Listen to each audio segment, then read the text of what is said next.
Luyện nghe cho kỳ Good thi thật. morning. I was wondering if I could get some more information about joining your car club.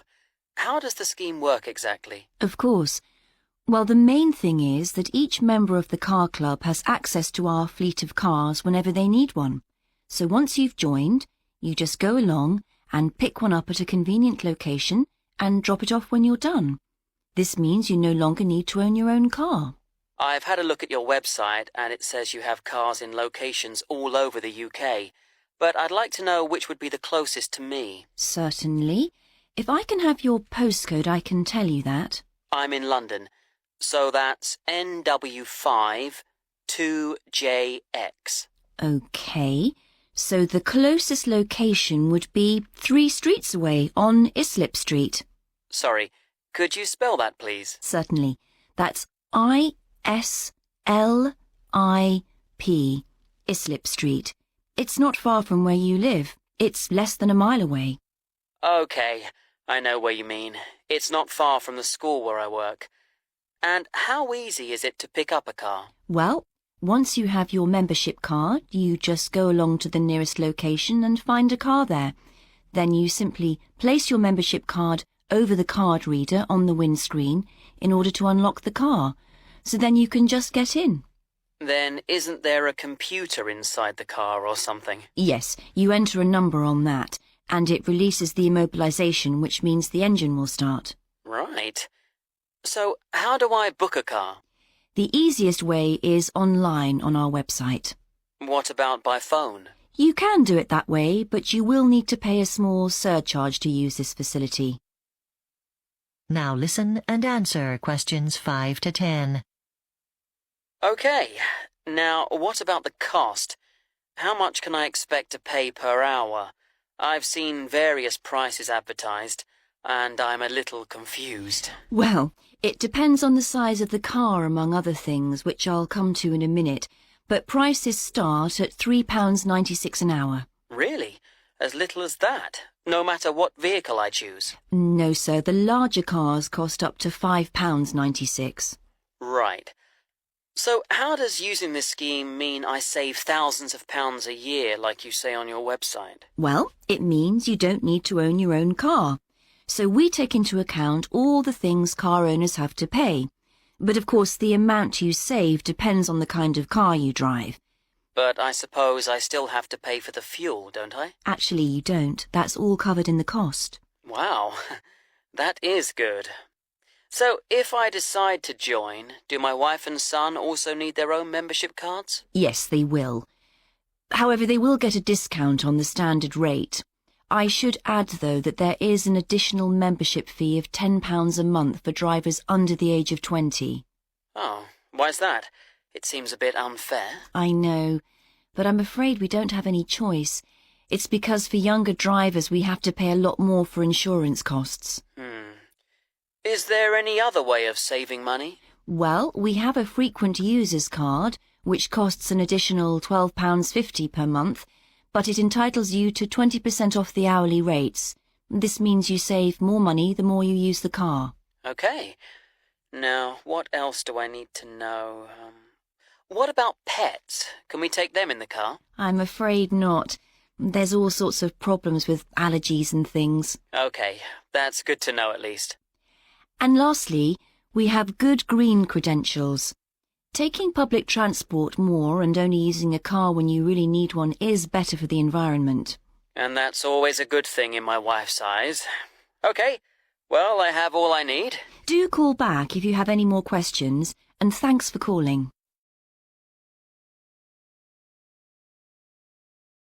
Section 2. You'll hear an HR representative of Earn and Learn giving some information about her company.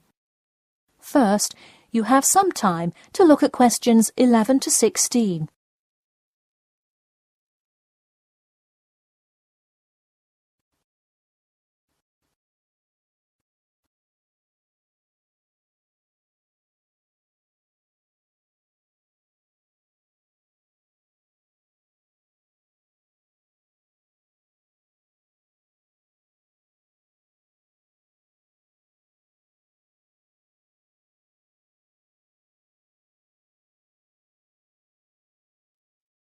Now listen carefully and answer questions 11 to 16.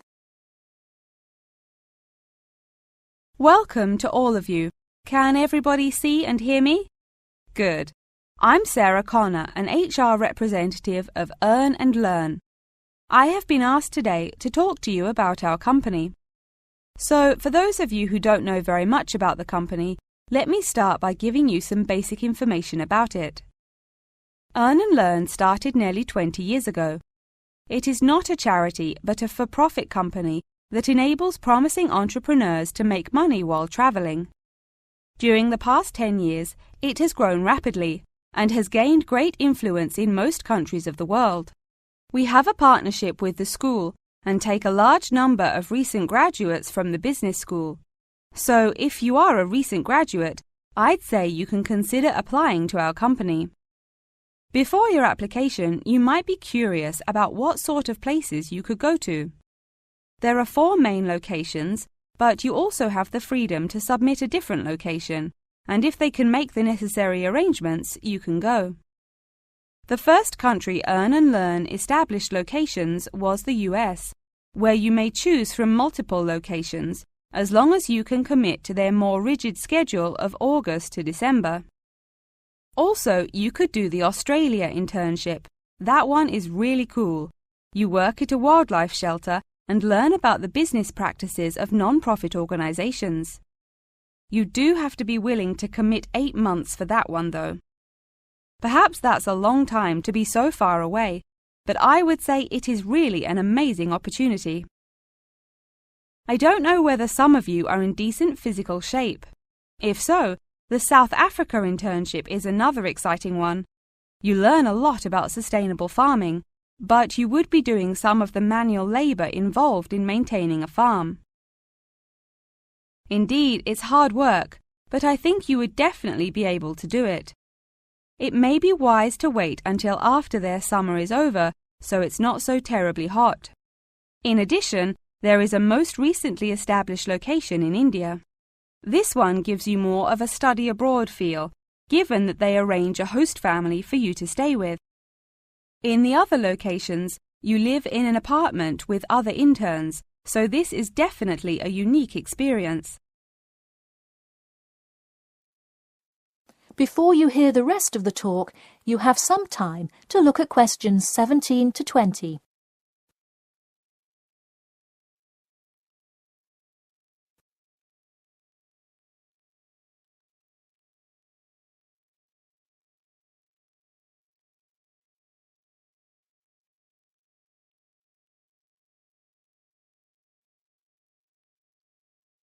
Now listen and answer questions 17 to 20. Regardless of where you go, at the end of the program you get a global traveling certificate, as long as you can explain your experience. You can provide a written log of what you did. I recommend writing journal or blog entries about what you do every day, or a weekly summary of each day. Of course, you don't have to write up a formal report or anything like that, and you need to apply for it once you have returned. Some students may want to know whether this is a paid internship. Actually, you have to pay for the flight there yourself. But you have the opportunity to create your own small business, which could earn you money if it's successful. So basically, you pay for it all up front, but when you're there, you can find ways to make money.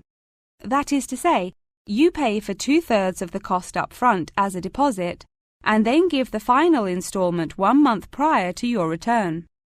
Finally, I have to remind you that you need a health check before you go, to make sure you're not going to spread any communicable diseases. In addition, before you go, you don't have to attend any meetings or workshops. You'll meet everyone you'll be working with once you get there. Okay, well, that's all I've time for today. Thanks for listening, and I'm happy to take any questions if you have them. That is the end of section 2. You now have half a minute to check your answers.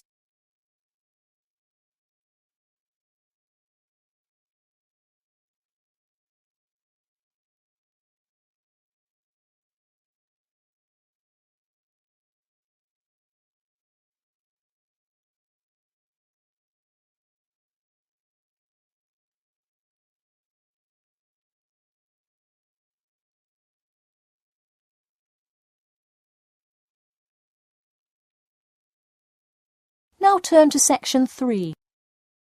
Section 3.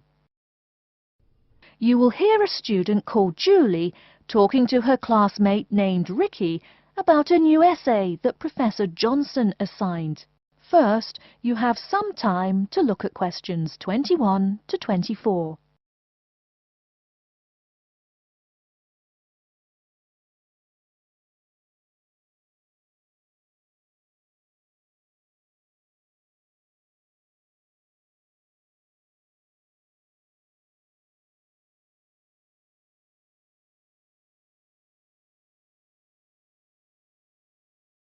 Now, listen carefully and answer questions 21 to 24.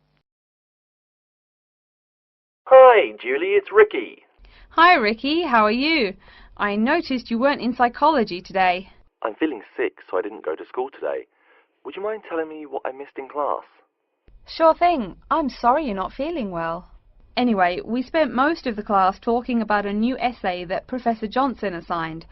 You need to choose one of the bold headings from the note system and research it. Wow, I picked the wrong day to miss class, huh? You sure did. Could you tell me the specific requirements of this paper? Sure. You need to find scientific research that supports your claim as one of your references. It can be from some of the case studies we discussed in class, or you can find your own. Or even better, you can conduct your own research. I'm sure that would get you an A. Have you decided what you're going to do yet? Also, where are you getting your references? Yeah, I'm going to research facial recognition by infants. I've already found a few experiments in scientific journals. That would probably be a good start for you. There are tons of journals in the library. Great idea, thanks. I'm considering writing my essay on the effects of one of the psychotropic drugs we talked about in class. I'm sure there is lots of stuff about it on the internet. Are we allowed to use information from the internet? Sure, you can use that as long as it's not your main source for information. You'll probably want to cite some of the experiments we went over. Good idea, thanks. I'm going to try to find some information from a bunch of different sources. Before you hear the rest of the talk, you have some time to look at questions 25 to 30.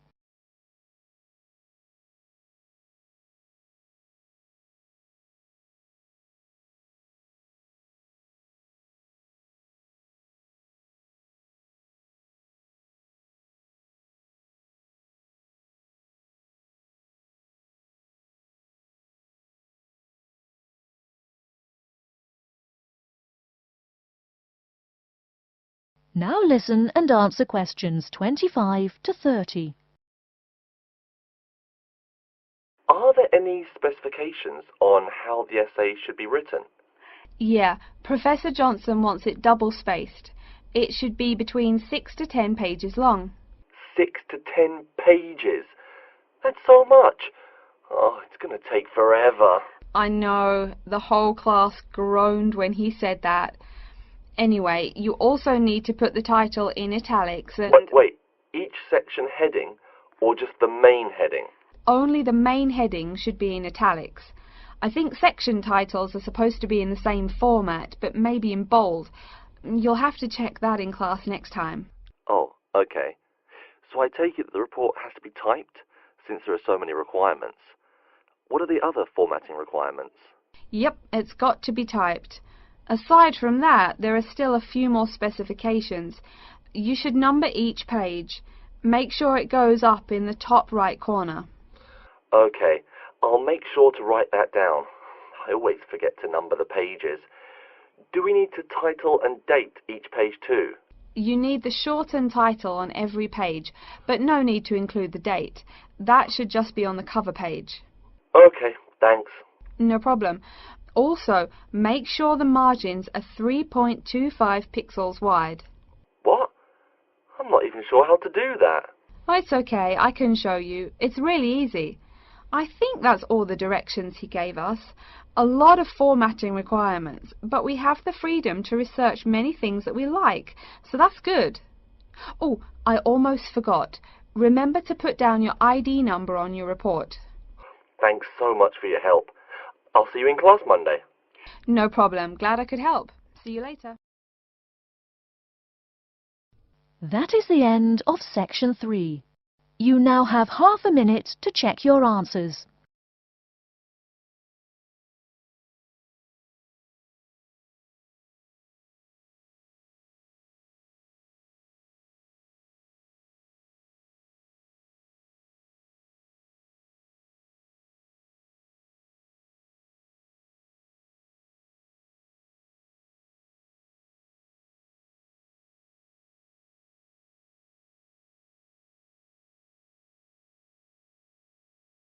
Now turn to section 4. Today we're starting a series of lectures on ethics in engineering. That is, engineering principles relating to right and wrong conduct and the sorts of moral responsibilities that you will have to uphold in your professional lives. I'm going to start by giving you a brief outline of the history of ethics in engineering. It was, of course, only in the 19th century that engineering really emerged as a profession.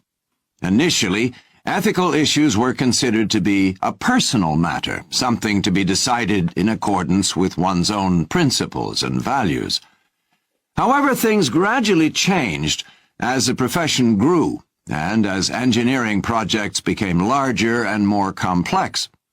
A need began to be felt for a more codified set of principles that all engineers would agree to follow. Unfortunately, it took 3 major disasters to bring about this change in attitude. All 3 of these involved the collapse of bridges. The first, known as the Ashtabula River Railroad disaster, happened in 1876 in the USA, and we now think it was probably caused by metal fatigue. Then in 1879 there was a second disaster, this time in Scotland. This occurred because engineers had failed to correctly calculate the effects that wind would have on the structure. The third collapse occurred in 1907 in Canada. This was also due to an engineering design problem. The weight of the structure was so great that it could not support itself, and it collapsed. Public outcry over disasters such as these eventually led to the establishment of professional societies for engineers in most industrializing societies. Another different type of disaster also had an impact on the development of professional engineering organizations, and I'd like to talk about this in a little more detail. This incident, which happened early in the 20th century, is known as the Boston Molasses Disaster. At the time, molasses was used rather than sugar as the principal sweetener in the USA. It was also used in the manufacture of a number of other important products.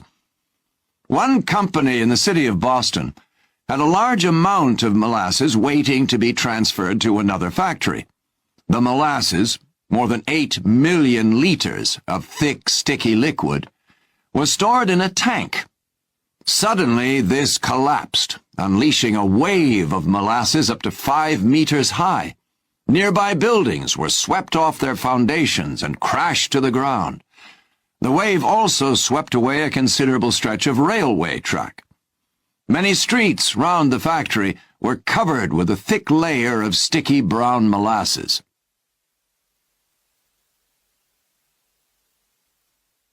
Local residents were furious, as they felt that the company was to blame. They banded together and succeeded in bringing about a trial, charging the company with negligence. After 3 years, the company was found responsible for the accident and required to pay out in damages the equivalent of $6 or $7 million in today's money. Even today, no one is absolutely sure about the immediate causes of the accident. However, it is certainly clear that not enough safety tests were carried out. Had these been done in accordance with the standards now applicable, then the accident would almost certainly have been prevented. It seems that the collapse was probably brought about by fermentation of the molasses, which led to an increase in pressure. This increase probably exerted too much force against a fatigue crack or some other weakness. However, this was one of the main incidents which led to increased legislation in the 1920s to regulate engineers and the engineering profession. It is the reason why we can now only operate if we have gained a license. This requires us always to be conscientious about doing everything necessary to avoid disasters, however time-consuming or expensive this may sometimes seem. Let's move on now to another